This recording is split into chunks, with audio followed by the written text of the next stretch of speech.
And we are live back again with Real Chill Conversations. And here I have my co host, Brenna. How are y'all doing today?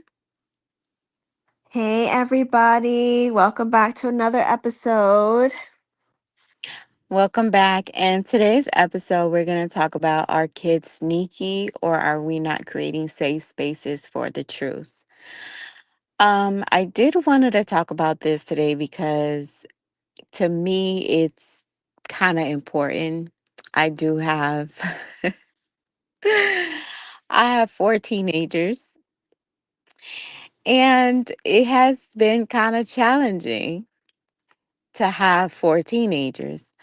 So, if you're in my shoes and in Brenna's shoes, let's talk about it. Because I know you have some teenagers over there too. I have two teenagers. Oh my gosh. So we're gonna try to make this fun today. Just talk about it at the same time. It is a serious conversation and very well needed for myself as I'm learning through the process. But welcome back, everybody. And if you're tuning with us today, thank you so much for being here today. Again, are kids really sneaky, or are some kids hiding things because they don't feel safe telling us the truth? So, personal thoughts, and for me, and my own experience, is that could be the case. It could be that, kids just don't feel safe telling their parents the truth sometimes because their fear of maybe getting in trouble or getting cussed out sometimes, or you know just Yeah. I mean, I definitely think that it's a fear of getting in trouble. I think it's a fear of, not being able to be connected to their electronic devices, the iPhones, the iPads, playing the video games. I mean, all of our kids are wired up and connected, and I think they fear that if they get in trouble, that's going to be one of the first things that we take away from them, and they lose their connection to the outside world. So, they're afraid of getting in trouble and the consequences and repercussions that come from that, because I've definitely taken a phone and an iPad many a time in my having to parent these teenagers that I have over here. I have found myself doing that too. I think a lot of parents do that. um but I do want to say, why does this matter to me? And it matters to me because I'm trying to learn different ways of how to be a parent without too much, like without my kids saying, you know what, I'm going to step away. And I'm not saying I'm in that predicament because thank God all of my kids, they're really close to me. But there are certain situations and you just don't know. A lot of parents struggle with this. It's like their kids would just shut down, and I don't want to run into that issue. I don't want my kids to shut down on me. I really don't. So I'm learning in the process of all of this. And this is why I wanted to have this conversation because, of course, I wanted to get everybody's input about it, and maybe other parents out here that, would like to enter the discussion and have teenagers, kids like us, and want to, learn more and grow. Because that's what it's all about. None of us are like perfect parents, right? So, and there's always something that we can be better at. And so, why do kids hide things? Um, we said because of fear, fear of punishment. Sometimes they don't want to disappoint the parents, or their fear of being judged, or their fear of the parents yelling at them. Um, I think that these are survival behaviors that kids are learning. I would agree with that. And I just, when I reflect on my own experience being a teenager and the things that I did that my parents didn't know about, it just gives me kind of like an eagle eye perspective on certain behaviors and certain things to watch out for in terms of sneakiness.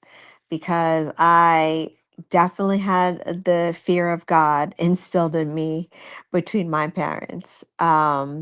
There were definitely repercussions, there were Oh, definitely yes. punishments, there were definitely, no going over to see friends, no going to the mall, no going to the basketball or the football games. You're in the house 2 weeks. The phone that I had in my room, my own personal phone line was taken away, the phone taken out of my room, so I had no way to communicate with anybody until it was time for me to go to school because I mean there wasn't even AOL at that time to instant message Right.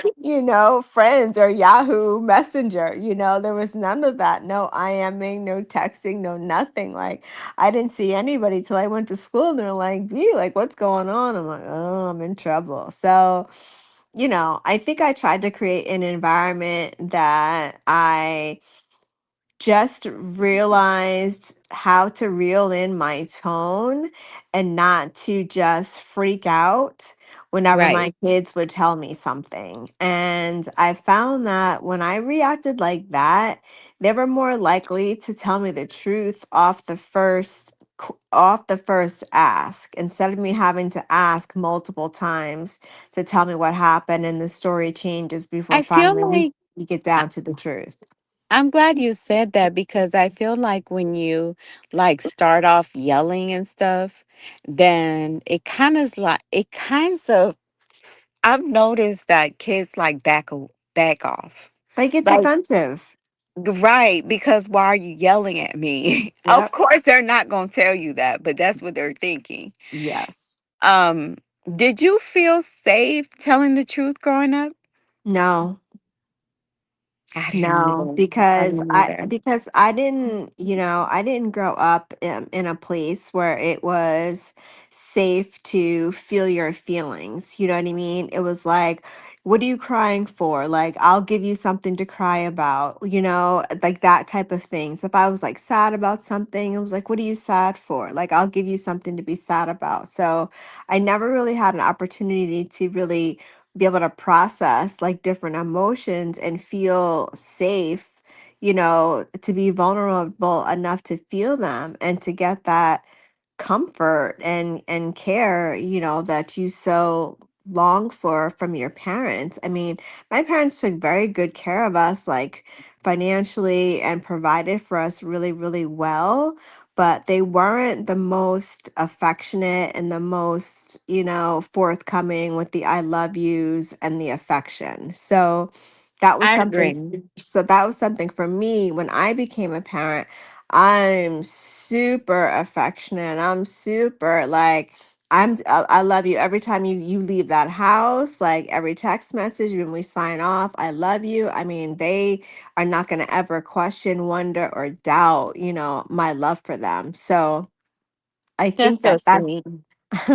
I think that shaped me and I want them to feel comfortable to tell me things because when I was a teenager, I mean, I did some sneaky things that put me in some really dangerous dangerous situations that we hear about these kinds of stories and things on the news and I have friends of mine from high school that'll reach out to me and they'll be like, can you believe like that didn't happen to one of us? And I'm like, no, girl, I can't because that definitely for sure would have been one of us, you know.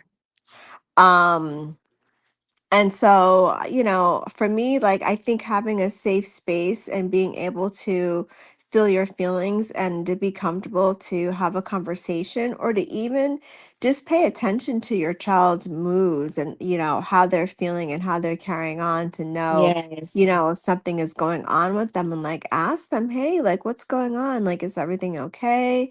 Do you want to talk about it? Like, let's go get something to eat, like let's, and let's talk, you know what I mean? Like it's like creating that kind of environment, I think, really enables and empowers your child to feel comfortable enough to talk to you so that you don't have that wall, I say, of fear and of distancing yourself from your parents. Now, mind you, yeah, there's going to be some things that your kids do that you're not going to know about, but I mean, that's just being a human being and that's just being a person. I mean, there's things that you do that I don't know about, that I do that you don't know about, but that's just being that's just being a person. Like your whole entire every single step by step, move by move, what did you do hour by hour doesn't have to be accounted for. But as long as you're not putting yourself in any harm or potential danger, then I'm okay with, you keeping certain actions and certain things like to yourself. Like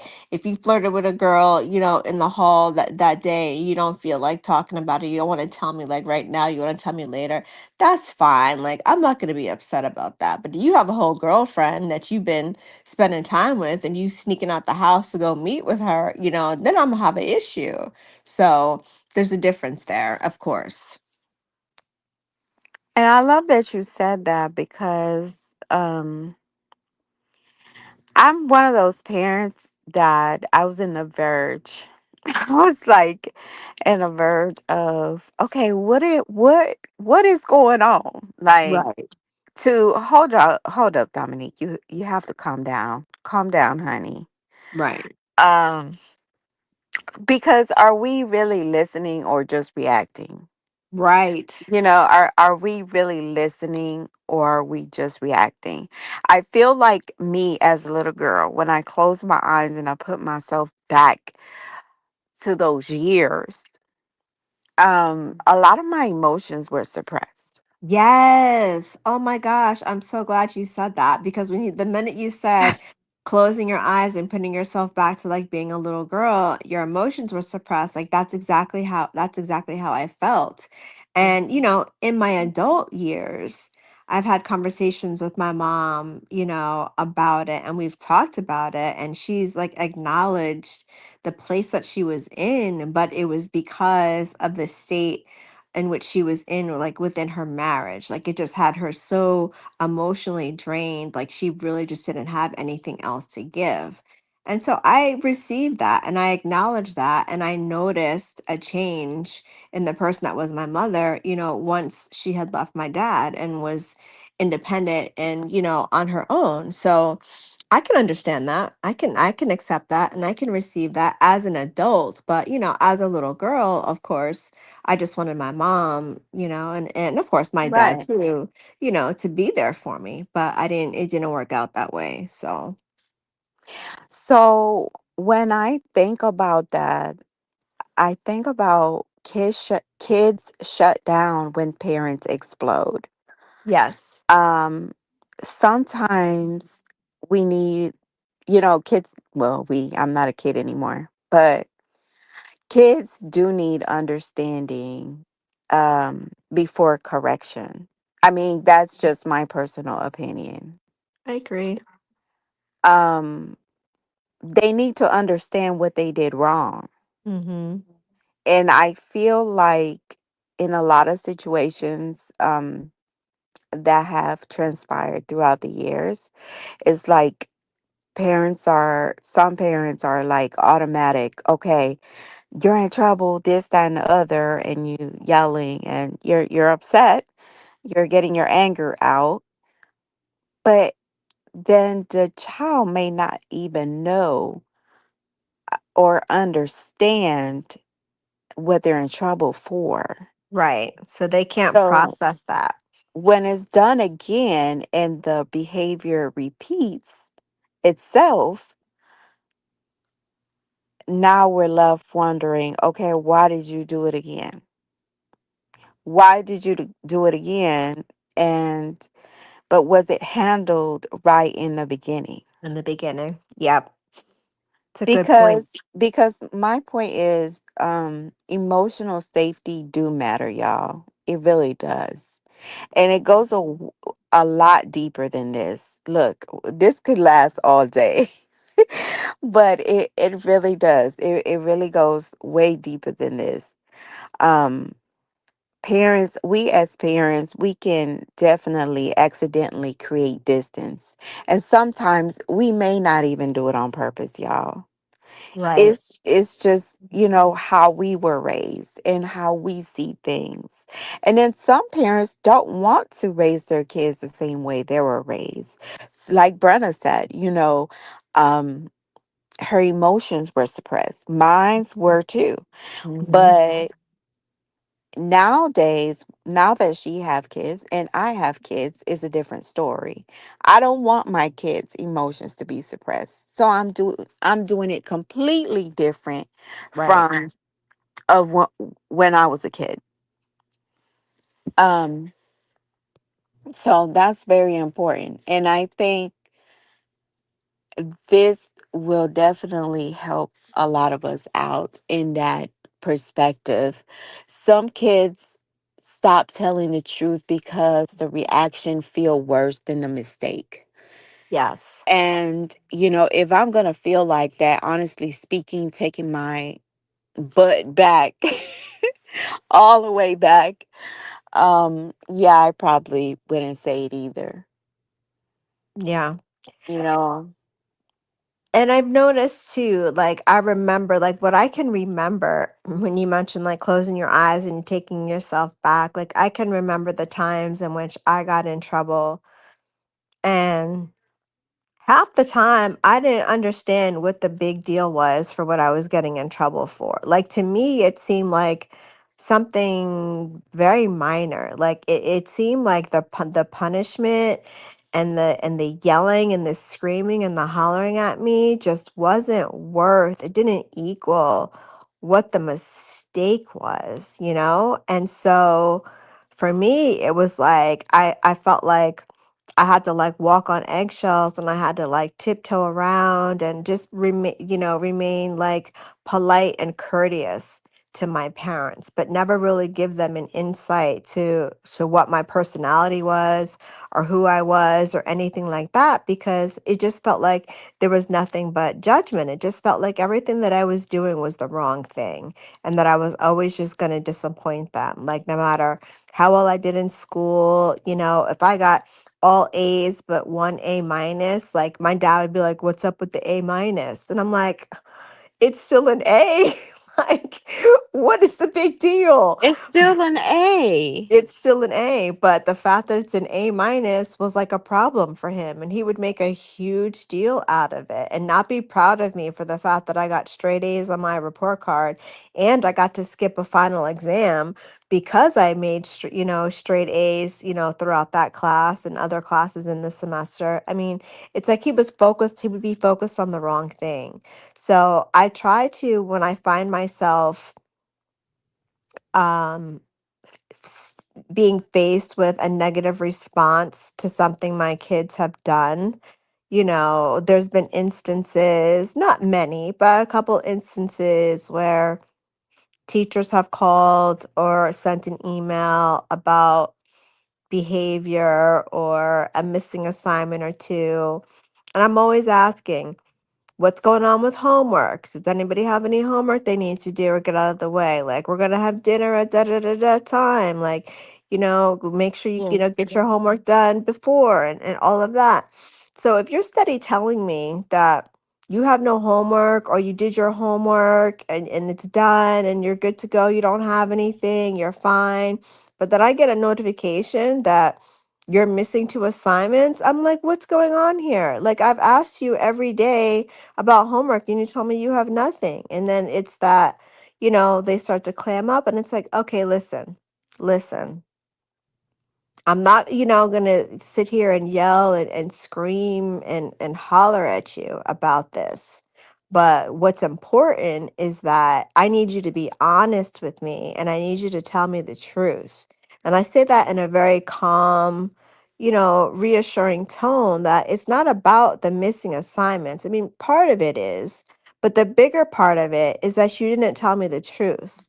When I asked you if you had homework, if you had any assignments, you told me that you didn't, but actually you did. Yes. and you didn't do them. So that's why, I'm upset, is because you didn't tell me the truth. And I don't know what reason you would have to not tell me the truth. Like, if you had homework, why didn't you just tell me that you had homework? And so that's when it comes into, all right, you didn't want to tell me that you had any homework, because what you wanted to do when you came home is you wanted to go downstairs and you wanted to play video games. So, no video games this week. And I still hold my kids accountable. I Yep. mean, accountability still matters. I'm not saying it doesn't. Safe spaces doesn't mean no discipline. I'm not Right. saying that either. Um, kids, they still need structure, boundaries, and hold them accountable. But now I'm working on accountability with more love. Right. Because, I want to be able to, like you said, I want my kids to be able to be honest with me instead of, you know, being scared of me. Like Right. that's not what I want. And not completely, because I know that up to some level you're gonna have to have fear. Right. Because, you know, that is a way of building respect. Just so the kids won't cross the line with you. Right. Um, but if you can correct a child without crushing them, that is so awesome. It And is. and I think we need more of that. Yep. And a lot of kids nowadays, their emotions have been so suppressed that they are out here doing things that they have no business doing. Or you see, just going in a different path, um, But getting into. think about this too. I know we're talking about, kids here, but we used ourselves as examples and feeling emotionally suppressed when we were kids. Mhm. And we're two young ladies, right? Imagine the impact that that has on young boys. Now, imagine these young ladies emotionally suppressed and these young boys emotionally suppressed, then growing up and becoming young adults, early adults, entering into relationships and not understanding why the relationships aren't working, and thinking about, do you really even understand your own emotions? That was You know what me. I That was mean? me. That was You me. know? So it's really a big picture, and I think parents have a tremendous role in setting the tone for who your children, grow up to be, and how they're able to function as adults, interacting socially with people and interacting Absolutely. in relationships and all of that. So yeah, I mean, like you And said, this could go breaking on for hours. generational cycles too, because some people are like, I've heard people say on, just random thoughts, say, well, there's no generational curses because you can do this or you could do whatever you want. Yes, I get it. Those are affirmations and you really want to speak that into your life because you do, want to break cycles and you don't want to repeat cycles. And I get it. But there is, to me, my personal opinion, there are generational cycles that people just keep repeating and repeating and repeating. Yep. And when it's not working, then something else has to be done. When it's not working, when you're repeating the same thing over and over again and we're seeing the same result, um, that's not it shouldn't be like that. I mean, we should be able as a community, not a community, yes, a community. If you live in a community or as neighbors or as family, however the case may be, people should be able to look at these things and see what it is that you're repeating and try to break the toxic cycles, because those things, in a way, they are hurting our kids. I agree. And um, many of us were raised in fear, and that goes for me. I was raised in fear. Same.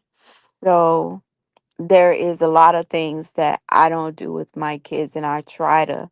Don't get me wrong, I'm human, I make mistakes.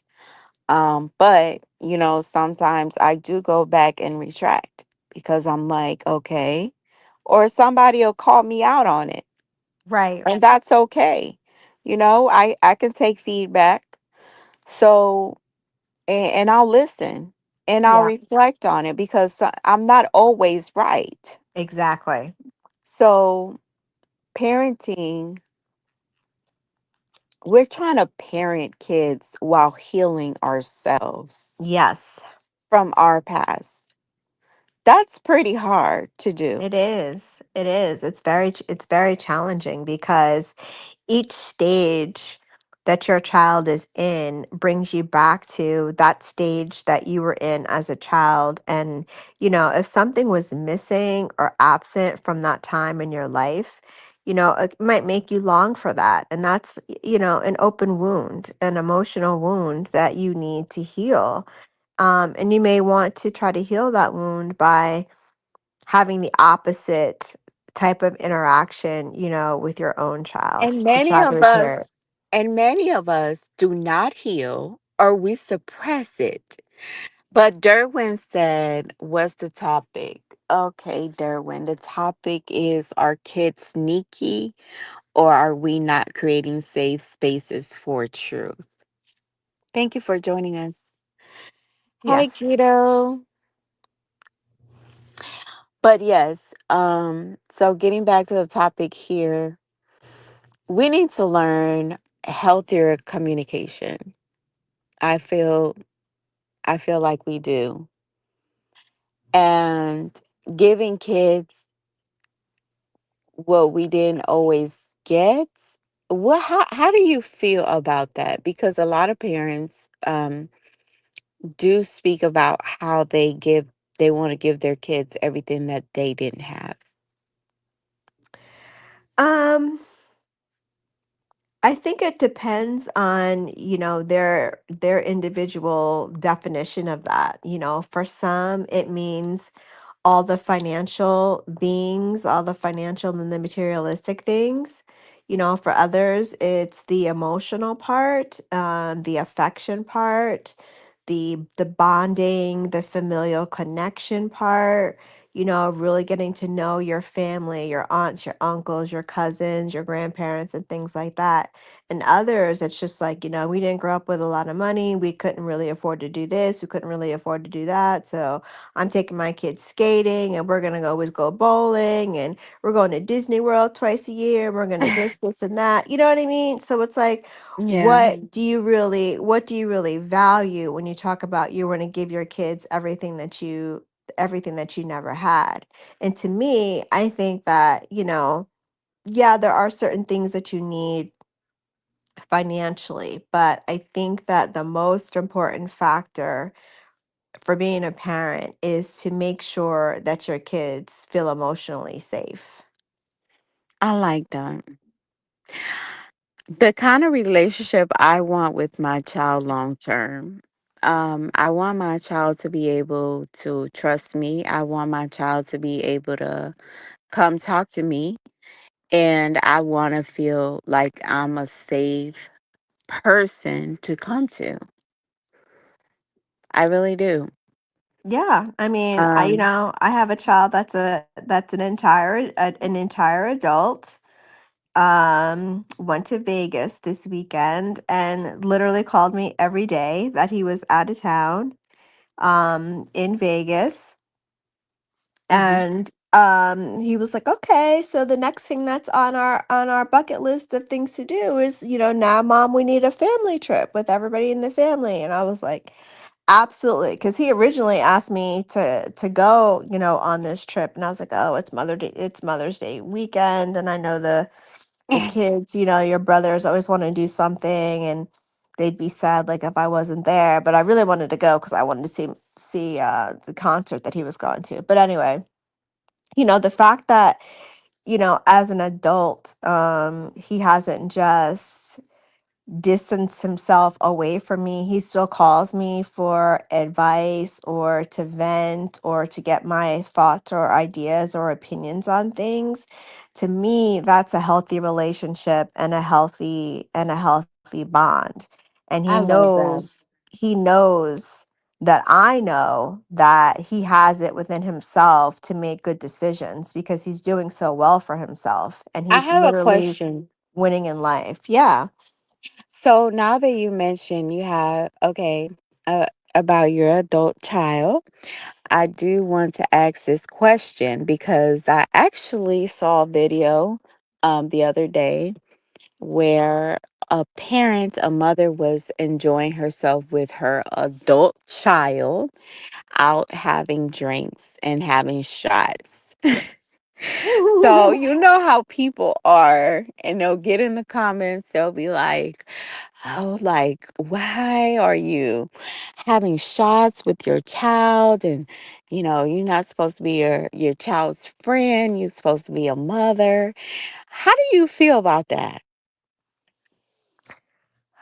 I mean, I feel like, if you're on vacation or it's a family gathering and everybody's having wine or we're mixing margaritas or something like that, I mean, the adults can all participate. I mean, we did that when everyone got together, at my house, and I made mimosas, and even my mom, like she even, But I sat and think like she had was out in a club with had her child. one.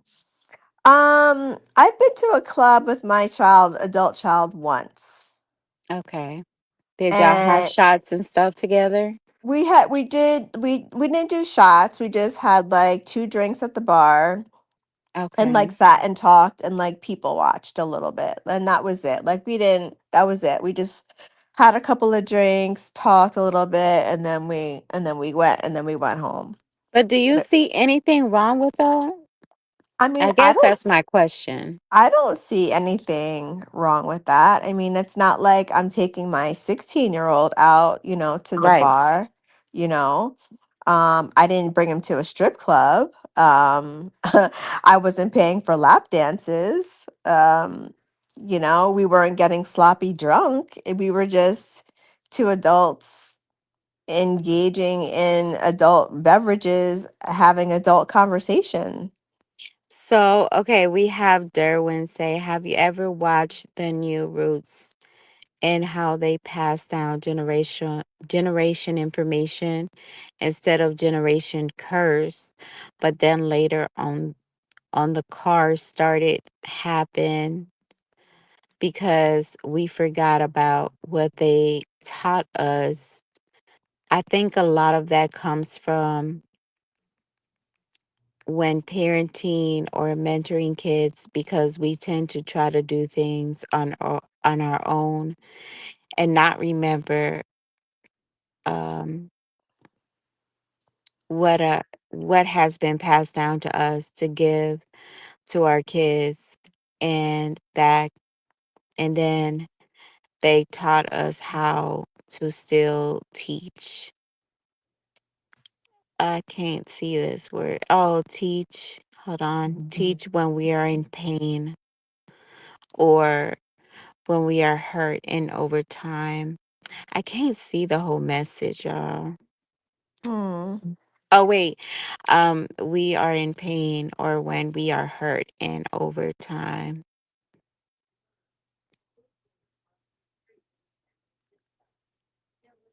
So, okay, has been passed down to our kids.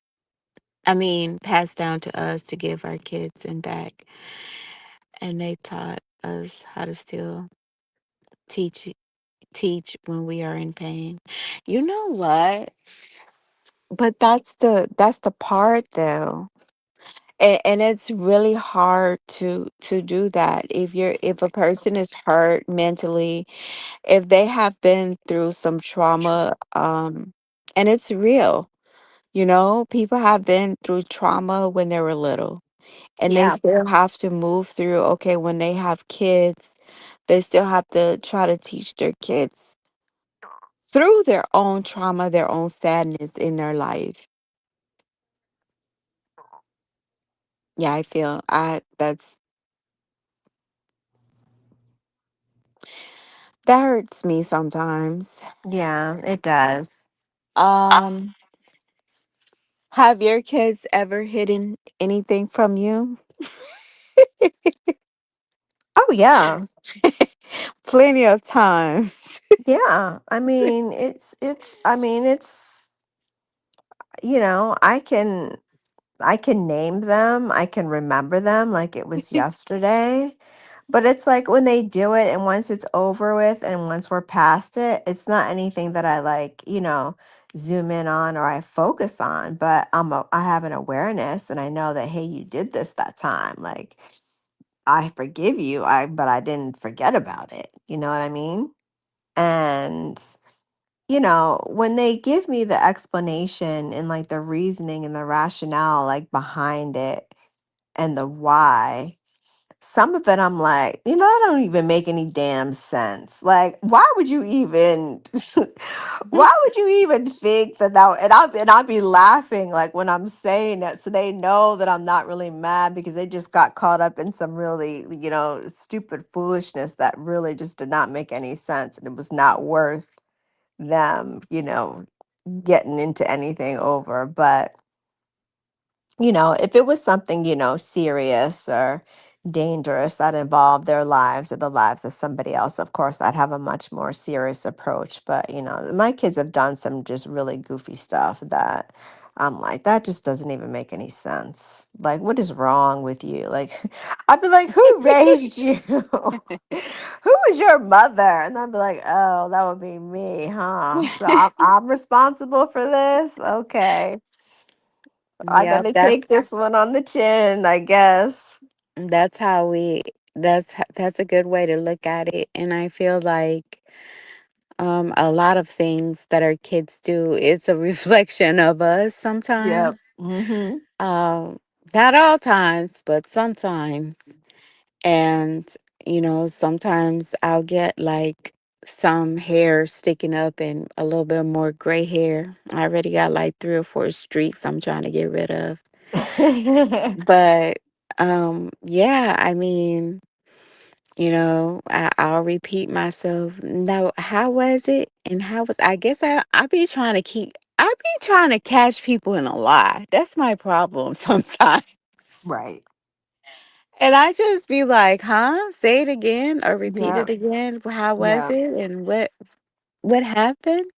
But I thought you said this. See, I think too much into things sometimes, and I really do. And my kids tell me that all the time, and I know I do.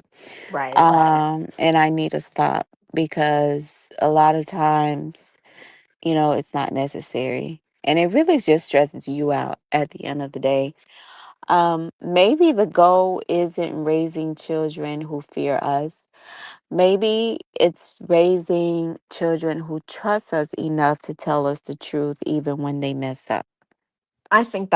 I like that. I think that's the key right there is raising children that trust us enough. Because So, do you have if we give them the safe spaces, then I think that that's going to build the trust. Because with safety comes an automatic trust, right? When you feel automatic? safe, you feel like okay, wherever I'm at, where I'm feeling safe, I feel like I can trust this person because I know that they're not gonna hurt me.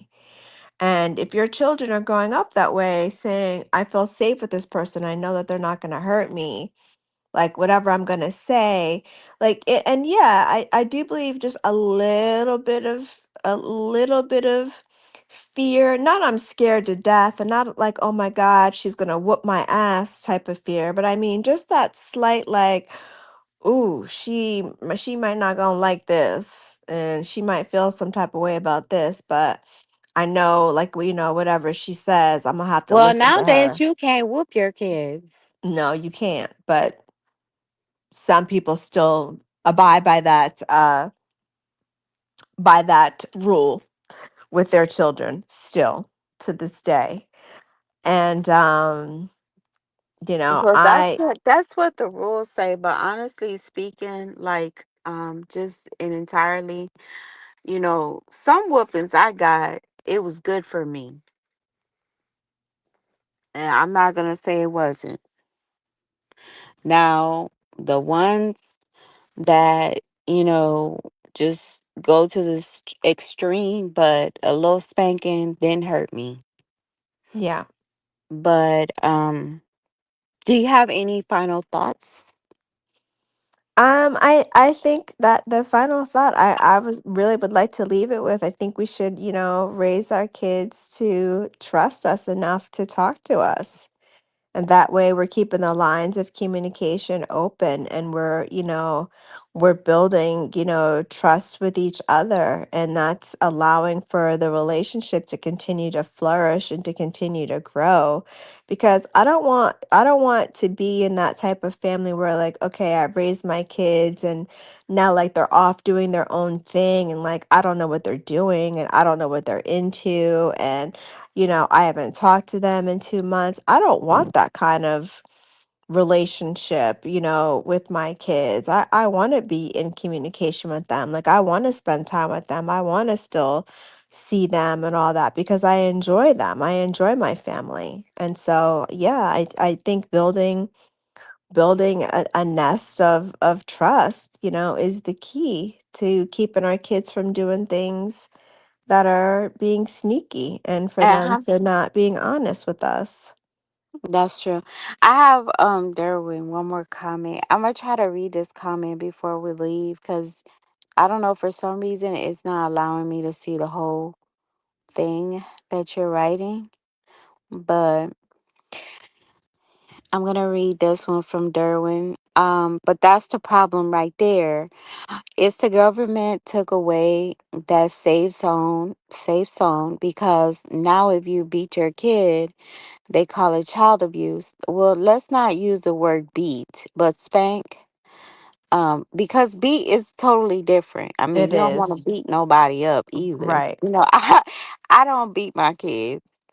Um, your kids, they call it child abuse, but when I was a kid, when you got a butt whooping, that meant business. So the problem is, how do we give them that safe zone, and that love when we get upset when they do something wrong? So how do we establish that connection? Because today, a lot of families that do parent, they get lost in that convention because of the child abuse law and govern kids more. You know what? Let me say this because yes, they do call it child abuse when I'm gonna say spank your kids. But for some reason when they do something to our kids, it's okay. Right. See what I'm saying? So that's what I have a problem with. Right. Because why put your hands on my kids that you don't want me to put my hands on my kids? Exactly. So, which, like I said, I got spankings when I was little. I don't know about anybody else. Some of those spankings needed to happen. Now, the fact that um, the safe zone was not created for me is because sometimes parents do get carried away with that. And what I mean about carried away with that is that, okay, it automatically becomes that every time your child do something wrong, they automatically have to have a spanking. And I don't Right. think that's fair. I don't think that's fair because your child does not know. They are learning. So the Right. first time is a learning experiment. It should be a learning experiment, because you're teaching your child different things. They don't automatically know. Right. They might have just seen somebody else do it and they may think it's okay to do something. So Exactly. those first times, we're human, so we're going to make mistakes. those first times need to be a learning moment. It needs to be a conversation. It needs to be a safe zone. Let me tell you why it's wrong. And again, a lot of kids do not understand what they're getting yelled for, a spanking for, if you're not explaining to them what it is that they did wrong. Because we're yelling, we're screaming, we're getting out of control, and we don't even want to hear what the child has to say. And that is kind of unfair. Um, but I'll leave you. You had anything to say regarding that, Brenda? No, I just, I think that, the whole concept of spankings and, all of that, it's a long topic, and it's something that we could certainly cover in a whole nother episode about it with Yeah, I don't regard do to it. I don't do it, but I mean, it's just it's to me, it's like it creates more chaos, it and does. it just like really um I don't know. It's just it's different. And that's one thing I want to get back from, because at first I was like, well, maybe, I did start looking at it as, well, maybe because I got a lot of spankers when I was, and I didn't get regular spankings. I didn't. I did not. I'm gonna just leave that there. But anyway, so I'll leave this podcast today with I choose connection over control when I I like can, that. of course. I'll choose to listen before reacting, because that happens. And because at the end of the day, we are not just raising kids here. We are shaping how they learn to trust, communicate, and come back to us. Do your best with that today. So everybody that tuned in today, thank you. And again, this was not to judge anyone's parenting. This was not to say what's wrong, what's right. It's just our personal opinions. And I feel like, to me, this podcast today was a learning zone for me. For me Absolutely. personally, because I have be- four teenagers that I love very, very, very much. And I'm just trying to, you know, come into common ground with the learning process and the growing process into this, because they need me and I'm there. They know I'm Yep. always going to be there. Yep. Um, we might get mad sometimes, we might fuss, we might want to push the wall sometimes, but we do have to listen to our kids. Listen, listen. Sometimes it's good to listen. And sometimes it's good to be there for your kids, because I mean, you should be there for your kids anyways, but Anyway, yeah. they're growing and they're in need. When they're growing, they're in the teenage years, that's the perfect time to actually start building a relationship with them, besides of just being a parent. And I Yep. know that we say, I'm not, sometimes I say, I'm not your friend. Right. I'm not your friend. But then they be like, well, I thought you was not my friend. I was like, I'm your parent and your friend Right. together. But, we got to respect each other, Right. But you I'm your know? parent first. I'm your parent first, and then I'm your And your friend. parent first, and then I'm your friend. Hmm. So, good night, everyone. And I hope everybody has a good night on this beautiful Monday. And Yes. thank you, Brenna, for joining me. You're welcome. I'll see you next week. Peace out, y'all. All Bye right, bye. bye.